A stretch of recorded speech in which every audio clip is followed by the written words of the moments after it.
A to accounting में हमारा topic है इंटरनेशनल अकाउंटिंग स्टैंडर्ड्स का। तो ए टू अकाउंटिंग का ये इंपॉर्टेंट टॉपिक है because we use to have lot of questions coming from international accounting standards in your paper 3, because paper 3 is separate and paper 4 is separate now from onwards. Paper 3 में हमें मिलते हैं, इसमें जो main IS आपके आते हैं उसमें आपका IS 2 है जो इन्वेंट्री वैल्यूएशन के हवाले से बात करता है। फिर IS 8 है अकाउंटिंग पॉलिसीज के हवाले से बात करता है। फिर IS 10 है adjusting and non adjusting event, इसके बारे में मैंने आपको बताया था। फिर IS 18 है रेवेन्यू के बारे में बात करता है वो IS 18। उसके बाद आपका आता है IS 36 है इम्पेयरमेंट ऑफ एसेट एसेट का। IS 37 है provision contingent liabilities and contingent asset का। फिर IS 38 है इंटेंजिबल एसेट्स का, ठीक है, जो कि हम उनकी लाइफ 20 ईयर रखते हैं और उस पर उन्हें अमोर्टाइज करते हैं, यानी अमोर्टाइजेशन का वर्ड हम यूज करते हैं। तो ये मेन आपके आईएस हैं जो कि जिनमें से नॉर्मली पेपर में वो कुछ ना कुछ सवाल जो है वो पूछ लेता है। फिर IS 16 है प्रॉपर्टी प्लान एंड इक्विपमेंट का। वो बिल्कुल वही है जो आप डिस्कस करते आए हैं शुरू से, या आप पढ़ते आए हैं या आप सुनते आए हैं, वो उसी के हवाले से बेसिकली बात करते हैं। तो आज हमारा क्वेश्चन है जो हम सॉल्व करने जा रहे हैं, और ये हमारा किस पेपर में आया हुआ है वो हम देखते हैं। नेशनल अकाउंटिंग स्टैंडर्ड का मई जून 22-31। बड़ा अच्छा सवाल है। मई जून 22-31 का हमारा एक क्वेश्चन है जो हम सॉल्व करने जा रहे हैं। तो पढ़ते हैं बेटा इसको। कहता है जी कि जी public limited company financial year ends on 31 December। The financial statement for the year ended 31 December 2021 were expected to be approved by the board of directors on 1 March 2022। तो 31 दिसंबर को हम बनाते हैं, लेकिन जो बोर्ड ऑफ डायरेक्टर से जो approve होती है ना ये, and again that will be presented to the shareholders in the annual general meeting also for approval, वो 1 March 2022 को होती है। The accountants have prepared the draft statement of financial position which contained errors and omissions as follows। Balance sheet बनी हुई आपके सामने है लेकिन इसमें गलतियां हैं। Inventory comprise of the following items. ये इन्वेंट्री की बात कर रहा है, यानी IS 2 के हवाले से बात कर रहा है। और IS 2 में हम क्या डिस्कस करते हैं कि inventory is valued at cost और NRV which ever is less. Cost और NRV नेट रियलाइजेबल वैल्यू, दोनों में से जो कम होती है उस पर हम इन्वेंट्री को बेसिकली वैल्यू करते हैं। तो परचेज कॉस्ट दी हुई हमें कैटेगरी ABC की दी हुई है। टोटल इन्वेंट्री की वैल्यू कितनी दी हुई है 80,000। नीचे लिखा हुआ है only the purchase cost of each category had been taken into account. यानी जो परचेज कॉस्ट है, यानी इन्वेंट्री की जो कॉस्ट है, उसको हमने अपने अकाउंटिंग रिकॉर्ड्स में रिकॉर्ड कर लिया हुआ है। ये तो अंडरस्टूड था। अगर ये ना भी लिखता तब भी हम यही ज्यूम करते कि परचेज कॉस्ट को आपने इन्वेंट्री वैल्यूएशन में रिकॉर्ड कर लिया हुआ है। अच्छा, इन्वेंट्री की वैल्यू जरा देखें अगर आप, तो आपको नजर आएगा कि इन्वेंट्री की वैल्यू हमारी वही है, यानी कि 80,000 टोटल में बन रही है, जो कि यहाँ भी 80,000 ही नजर आ रही है। लेकिन that 80,000 is not correct basically. Why? Because inventory is valued at cost 57,000 और NRV which ever is less. इसके अंदर तो हम कॉस्ट को ही पिक करेंगे, पहले स्टेटमेंट के अंदर तो हम कॉस्ट को ही पिक करेंगे। क्यों सर? क्योंकि जो इन्वेंट्री की NRV है वो कम है, ज्यादा आ रही है। 98,000 माइनस 7,000 करते हैं तो 91,000 आती है। 91,000 और 57,000 दोनों में से कम कौन सी है? 57,000। तो हम 57,000 जो है वो इन्वेंट्री की वैल्यू जो है वो काउंट फॉर कर लेंगे या रिकॉर्ड कर लेंगे।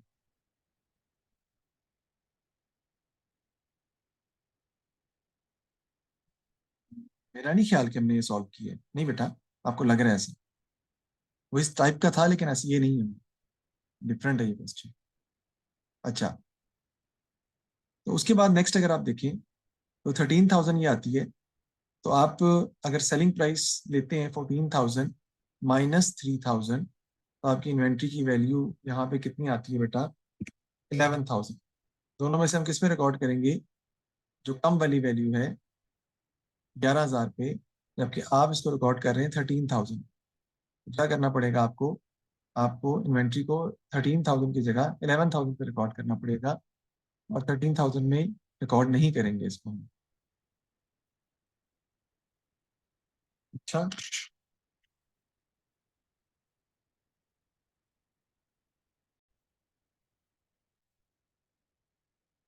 बंद कर दी। चलिए,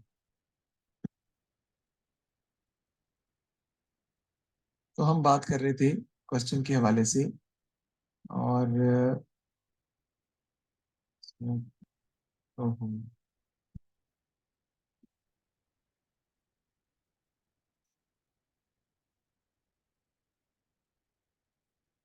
जी, ये हम सवाल देख रहे थे, अपना इन्वेंट्री की बात हम कर रहे थे।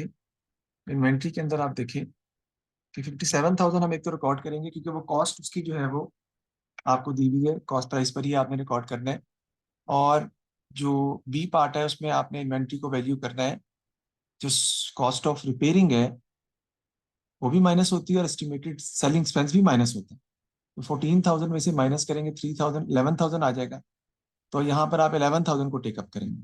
फिर सी में अगर आप देखें तो 12,000 माइनस 2,500 माइनस 1,000 कितना आता है। 12,000 में से अगर आप माइनस करें 2,500 और फिर 1,000 माइनस करें, तो ये कितना आ जाएगा आपके पास, 8,500। इसका मतलब है कि आपने इन दोनों में से भी जो कम वाली वैल्यू है उस पर रिकॉर्ड करना है, जो कि हमारी कितनी बनेगी, 57,000 बनेगी एक तो।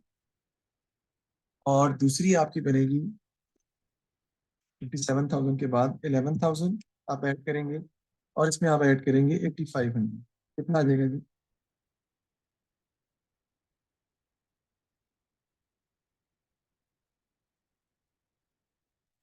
जी,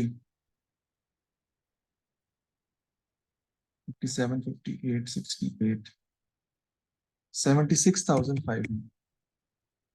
इन्वेंट्री की वैल्यू आपने 80,000 लिखी हुई है, but it should have been 76,500, क्योंकि उसकी जो एनआरवी है वो कम बन रही थी। तो आपको एनआरवी पे रिकॉर्ड करना है, कॉस्ट पे रिकॉर्ड नहीं करना। तो आपको 76,500 के हिसाब से रिकॉर्ड करना पड़ेगा।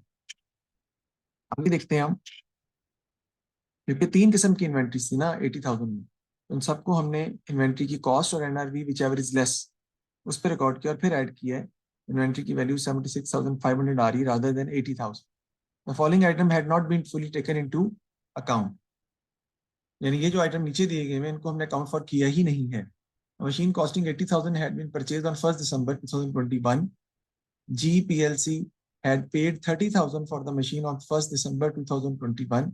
हम इसमें से 30,000 हम पे कर चुके हैं, और बाकी 50,000 जो है वो अभी तक हमने पे नहीं किया, बिकॉज वो कब पेबल है, and the balance was to be paid on 1 February 2022, जबकि हमारा साल दिसंबर में खत्म हो जाता है 31 दिसंबर। तो बाकी 50,000 की जो मशीन है वो आपने मशीन में रिकॉर्ड भी नहीं की हुई है, और 50,000 पर जो है वो आपने वो करंट लाइबिलिटी में भी आना है, क्योंकि वो आपने अभी पेबल है आप, और उस पर डेप्रिसिएशन भी है आपकी। Obviously the annual rate of depreciation is 15% per annum using the reducing balance method.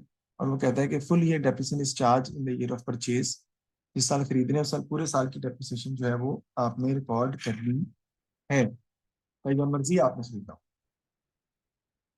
उसकी एडजस्टमेंट आपको करनी पड़ेगी। एक तो इसकी एडजस्टमेंट ये होगी कि 50,000 आपका मशीनरी में ऐड होगा। दूसरा, उस पर डेप्रिसिएशन जो है 50,000 पे 15% वो आपने चार्ज नहीं की हुई, वो आपकी माइनस होगी। और उसके अलावा वो डेप्रिसिएशन रिटेन्ड अर्निंग में से डेप्रिसिएशन जो एक्सपेंस होता है आपका वो भी आपको माइनस करना पड़ेगा। 50,000 पे जो डेप्रिसिएशन को आपने रिकॉर्ड करना है, और करंट लाइबिलिटी में भी आएगा 50,000, ट्रेड पेबल के अंदर ऐड हो जाएगा, क्योंकि आप अभी तक ये ट्रेड पेबल्स को पैसे अदा नहीं किए, वहां पर भी आपको रिकॉर्ड करना पड़ेगा।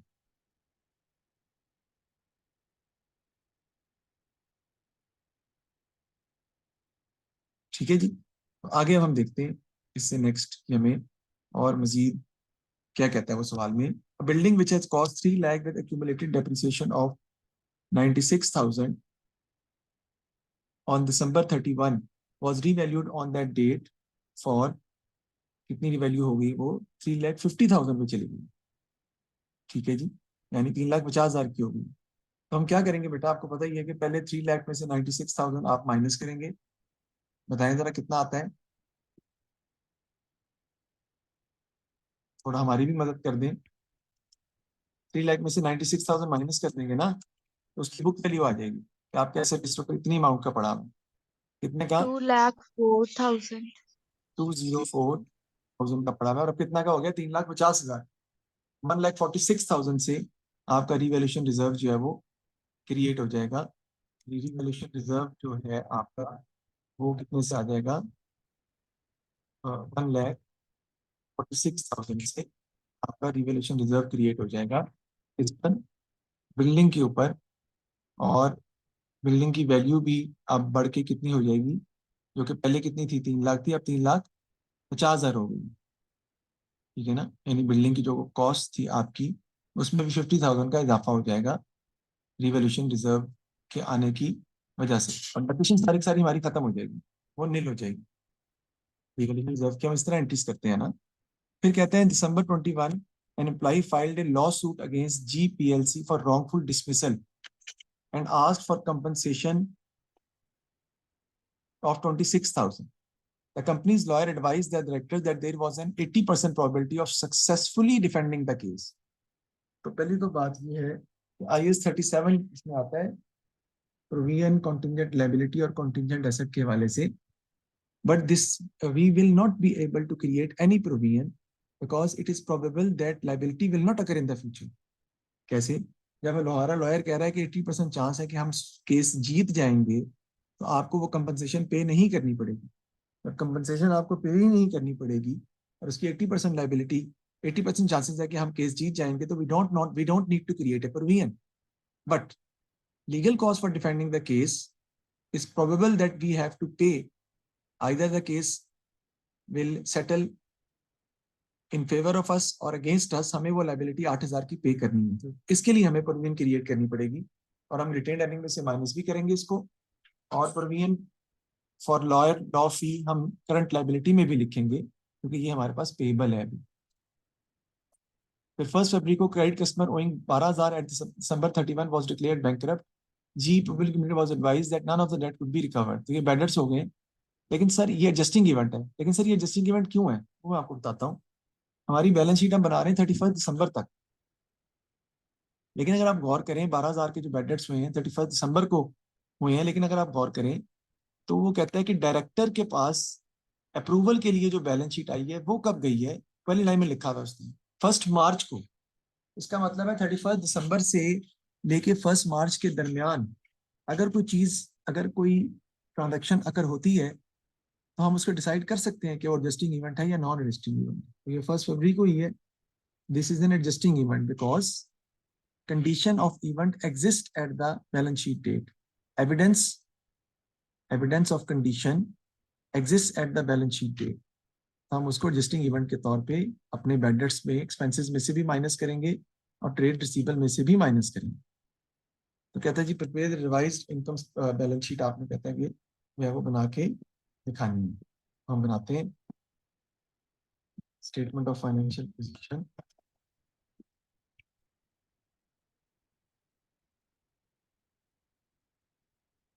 स्पेलिंग गलत होगी, कोई बात नहीं।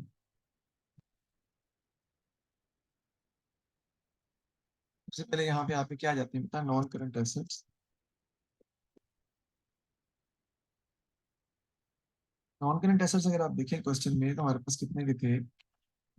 ऊपर जाएंगे ना सवाल में बैलेंस शीट के अंदर नॉन करंट एसेट हमें दिए हुए प्रॉपर्टी प्लांट एंड इक्विपमेंट 6,06,000 लिख लेते हैं वर्किंग के लिए। तो ये है 6,06,000 का। इसमें ऐड कर देंगे 50,000। आपको पता होना चाहिए जो कि आपका रिवॉल्यूशन रिजर्व जो क्रिएट हुआ है, बिल्डिंग की वैल्यू आपकी जो है वो क्या हो गई है? बढ़ गई है। तो वो आपको बिल्डिंग की वैल्यू में इजाफा करना पड़ेगा। फिर डेप्रिसिएशन है इसमें, वो आप माइनस करेंगे 7,500 की। वो कैसे? देखिए ना 50,000 आपकी जो है वो बिल्डिंग में इजाफा हुआ है जो आपने रिकॉर्ड नहीं किया था। उस पर डिप्रेशन 15% है पर एनम। ये देखिए ना मशीन कॉस्टिंग 80,000, सॉरी मशीन की बात कर रहा हूँ मैं। मशीन कॉस्टिंग 80,000 परचेज की थी। उसने क्या है हमने सिर्फ 30,000 पे किया है और बैलेंस हमने अभी तक पे, and the balance was to be paid on 1 February 2022। अच्छा ठीक है। ठीक है जी। और कह रहे हैं annual rate of depreciation is 15% using reducing balance method. Okay ठीक है। तो बैलेंस हमने अभी तक पे नहीं किया, लेकिन उसने ये नहीं कहा कि हमने मशीनरी में वो ऐड नहीं किया हुआ। मेरा ख्याल है मशीनरी में वो ऑलरेडी एडेड होगा, और इसीलिए एडेड होगा, और उस पर डेप्रिसिएशन भी रिकॉर्ड शायद हो गई भी है, सिर्फ हमने उसकी balance was to be paid only the, अच्छा नहीं लिखा हुआ है, only the initial payment of 30,000 was recorded in the relevant accounts. यानी हमने 50,000 भी ऐड नहीं किया हुआ, और हमने जो है वो डेप्रिसिएशन भी जो है वो चार्ज नहीं की हुई। कैलकुलेट करें जरा क्या आंसर आ रहा है।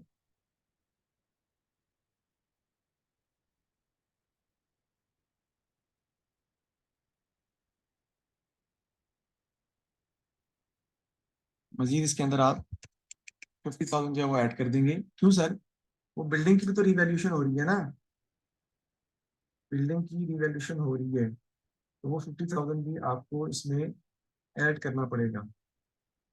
तो वो 50,000 भी आपको ऐड करना पड़ेगा, क्योंकि वो भी आपकी बिल्डिंग की वैल्यू में क्या हो रहा है, इजाफा हो रहा है।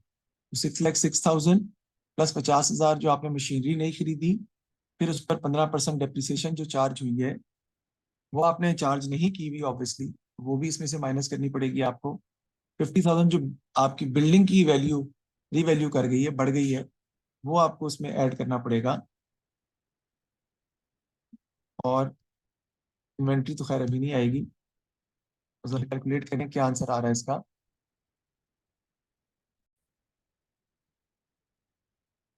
जी, तो हम कर रहे थे, उसके अलावा इसमें हमें ऐड क्या करना पड़ेगा बेटा, 96,000। तो ये किस चीज की है बेटा, ये जो आपने डेप्रिसिएशन ओवर चार्ज कर दी थी ना, उसको भी तो रिवर्स बैक करना पड़ेगा ना आपको। तो वो डेप्रिसिएशन हमने कैंसिल आउट जो की है, वो भी वापस नॉन करंट एसेट में ऐड हो जाएगी। सर ये बात समझ नहीं आई बेटा, जो आपने एंट्री पास की है ना रिवैल्यूएशन रिजर्व के हवाले से, उसमें नॉन करंट एसेट आपने डेबिट किए कितने से, 50,000 से। प्रोविजन फॉर डेप्रिसिएशन को आपने कैंसिल किया कितने से, 96,000 से। तो आपका रिवैल्यूएशन रिजर्व क्रेडिट हुआ है कितने से, 146,000। ये एंट्री हुई है। नॉन करंट एसेट में आप ऐड करेंगे 50,000, फिर नॉन करंट एसेट में दोबारा ऐड करेंगे 96,000। वो क्यों, जो आपने डेविएशन ज्यादा चार्ज कर दी थी उसे कैंसिल करेंगे। ठीक है जी। और फिर रिवैल्यूएशन रिजर्व आपका इक्विटी सेक्शन के अंदर लिखा जाएगा 1,46,000 का। करें इसको सॉल्व, क्या आंसर इसका आता है हमारा। इसको सॉल्व करने के बाद आंसर आपका आ जाएगा सर जो 50,000 के साथ 15% लिखा है वो क्यों लिखा है? मैं बताता हूँ अभी। आंसर निकालने से क्या आ रहा है, यही आ रहा है जो मैं निकाला है।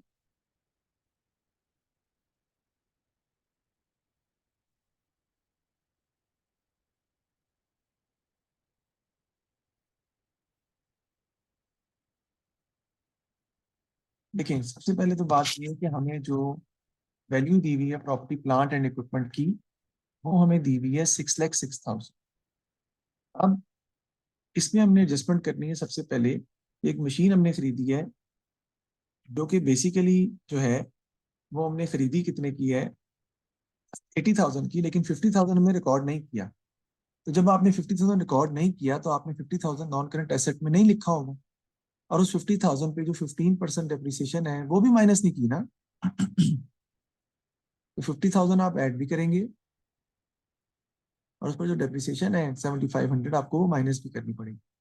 और फिर वो कहता है कि building which had cost 3 lakh with accumulated depreciation of 96,000 at 31st December was revalued on that date for 3,50,000। इसकी एंट्री हमारी होती है प्रॉपर। बिल्डिंग हमारी बाद नॉन करंट एसेट जो डेबिट हो रहा है ये बाद में लिखा है। प्रोविजन फॉर डेप्रिसिएशन डेबिट हो रही है पहले 96,000 से, डेप्रिसिएशन आप कैंसिल आउट कर रहे हैं।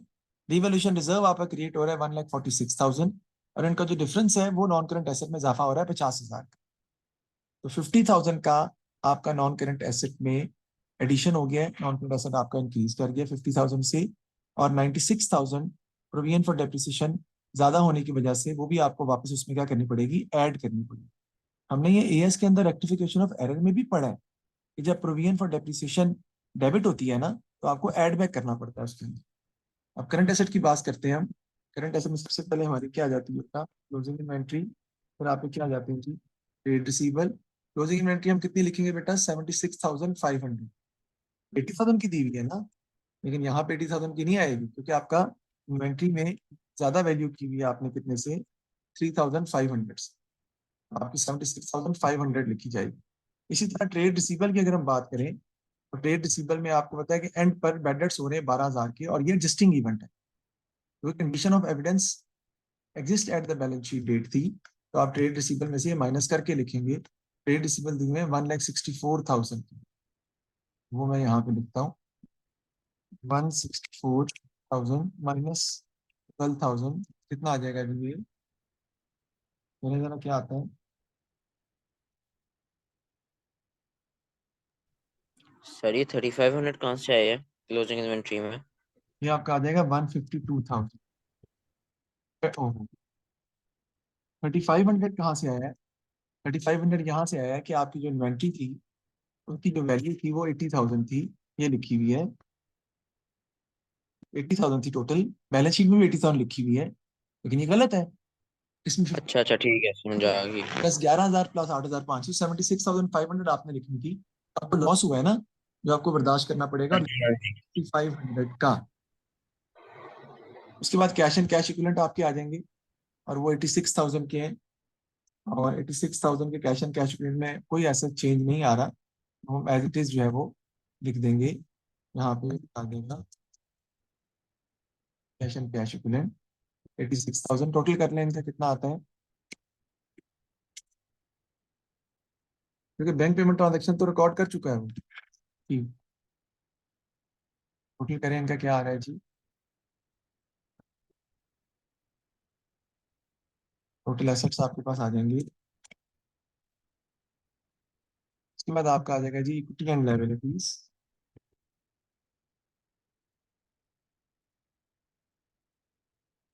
करंट एसेट टोटल बताइएगा।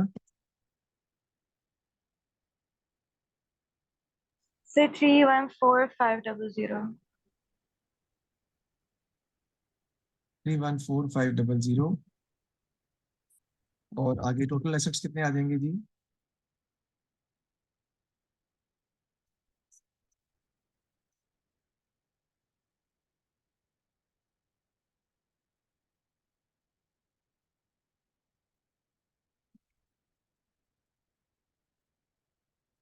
ये आ जाएंगे जी 11,09,000, क्या आता है बताएं। सर जी 11,09,000। अच्छा जी, उसके बाद ये मैंने गलत लिखा है, 11,09,000। उसके बाद ऑर्डिनरी शेयर कैपिटल हम देखते हैं, उसमें ऐसा कोई चेंज नहीं आ रहा, 6 लाख का 6 लाख ही रहेगा। ठीक है जी, रिटेन्ड अर्निंग्स पर बाद में बात करते हैं। नीचे आपकी आ जाती है जी करंट लायबिलिटीज, तो सर क्योंकि नॉन करंट लायबिलिटीज बेटा नहीं है सवाल के अंदर, मौजूद ही नहीं थी इसलिए हमने नहीं लिखी।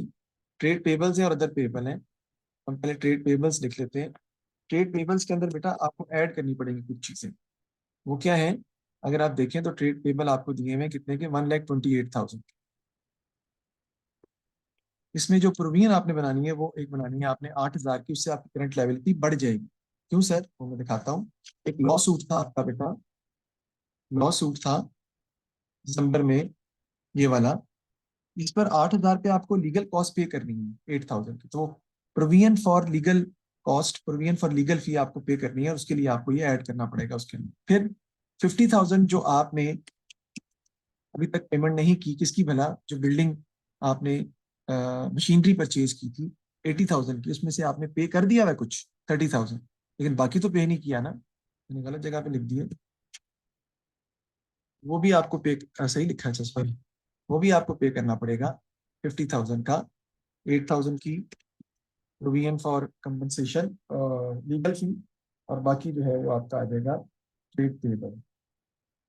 लेकिन आप इसको ट्रेड पेबल में अगर नहीं लिखना चाहते, तो आप इनको आप अदर पेबल के अंदर भी लिख सकते हैं, यानी करंट लाइबिलिटीज में आप ट्रेड पेबल वही रखें 1,28,000 के, और अदर पेबल के अंदर आप ये अमाउंट्स जो है वो लिख लें, तो भी कोई उससे फर्क, बेसिकली कोई डिफरेंस पैदा नहीं होगा। तो ये क्या बन जाएगा जी आपका, अदर पेबल जो है वो पहले कितने के दिए हुए, अगर हम देखें तो दिए हुए 24,000 के, 24,000 में आप 8,000 ऐड करें तो 32,000 हो जाएगा, और 52,000 ऐड करें तो ये हो जाएंगे 82,000। इन दोनों का टोटल कर लें आप।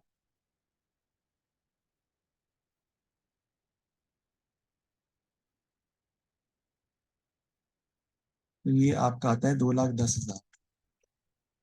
अब हम बात करते हैं किसकी, जो आपने इक्विटी जो है वो बनाई है, उसकी बात कर लेते हैं, रिटेन्ड अर्निंग्स।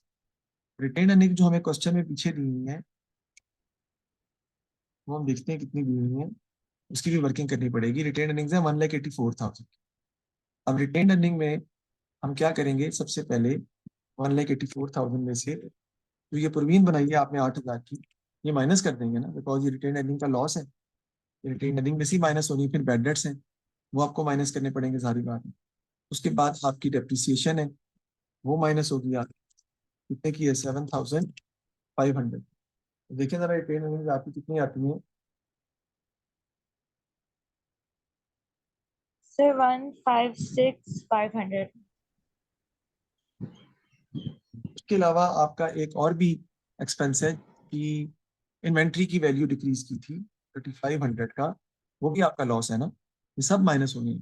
8,000 की प्रोविजन जो आपने लाइबिलिटी क्रिएट की, 12,000 का बैड डेट्स, 7,500 की डेप्रिसिएशन जो आपने चार्ज नहीं की थी मशीनरी पे, एक्स्ट्रा मशीन परचेज की थी क्योंकि रिकॉर्ड भी नहीं किया था, और इन्वेंट्री की वैल्यू जो कम हुई है 3,500 से 76,000, 153,000। हाँ 153,000 जो है वो आपका आ जाएगा। उसके बाद रिवोल्यूशन रिजर्व हमने लिखना था, क्योंकि रिवोल्यूशन रिजर्व भी क्रिएट हुआ है ना, वो मैं साथ इसके लिखकर फिर आगे वैल्यू लिखूंगा, क्योंकि रिवोल्यूशन रिजर्व भी आपका किस साइड पर आएगा, ठीक है, हिस्सा आएगा, क्योंकि वो आप क्रिएट किया आपने रिवोल्यूशन रिजर्व, और कितने से हमने उसकी एंट्री पास नीचे मैंने लिखी हुई है 146,000 से, इधर उसकी आ जाएगी जी रिटेन्ड अर्निंग्स की वैल्यू हमारी आ जाएगी, जो कि हमारी कितनी बनती है, भी निकाली थी आपने 153,000। टोटल करने से क्या आता है जी,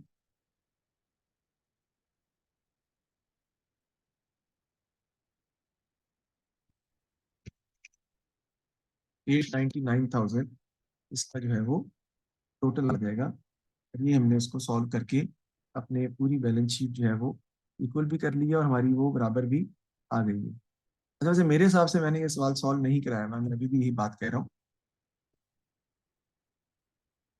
ठीक है जी, ये हमने बैलेंस शीट बना ली है। अब देखते हैं आगे, मजीद आगे क्वेश्चन में क्या कह रहा है। आगे क्वेश्चन कह रहा है बैलेंस शीट के बाद, वो कहता है जी explain the correct accounting treatment of the claim and legal cost in item 3। तो IAS 37 provision contingent liability and contingent asset says that we don't need to create a provision for item number 3. Why? Because the claim has not been verified. 80% chance है कि claim नहीं बनेगा. We don't need to record any liability, right? But we can write it in a footnote. ठीक है जी, footnote आ सकता है आपका, और जो provision 8,000 की जो legal fee है which has to be paid either ways, वो हम provision उसकी create करेंगे which is a liability for uncertain time and amount. वो आपको रिकॉर्ड करनी पड़ेगी। सर प्रोविजन तब क्रिएट करते हैं जब 50% से ज्यादा चांस हो। नहीं, यहाँ पर तो 80% ज्यादा चांस है, क्या भला पैसे ना पे करने का। प्रोविजन हम तब बनाते हैं जब या तो लाइबिलिटी ऑलरेडी क्रिएट हो रही हो, या फिर ज्यादा चांस हो, तब भी हम प्रोविजन क्रिएट करते हैं, या कॉन्टिजेंट लाइबिलिटी बना लेते हैं। अच्छा, कॉन्टिजेंट लाइबिलिटी आई कहते तो हैं, यहाँ पे 20% से लेस चांस है कि 20% चांस है, मतलब कि हमने पे करनी है तो हम उसे नहीं लिखेंगे प्रोविजन पे। नहीं नहीं नहीं नहीं, देखो 20% से लेस चांस होगा कि हमने अगर पे करनी है, तो फिर हम डेफिनेटली नहीं लिखेंगे, क्योंकि पॉसिबल ऑब्लिगेशन हो जाएगी ना वो, तो फिर यस। यहाँ तो 80% चांस ये है कि हमें पैसे पे नहीं करने पड़ेंगे, तो लाइबिलिटी तो है ही नहीं। अच्छा, events after the reporting period कहता है क्या होता है, which occurs after the balance sheet but before it is presented for the approval by the board of directors or in the annual general meeting shareholders. Adjusting event क्या होते हैं, the condition of event exists at the balance sheet date, after the balance sheet, और non adjusting event क्या होते हैं,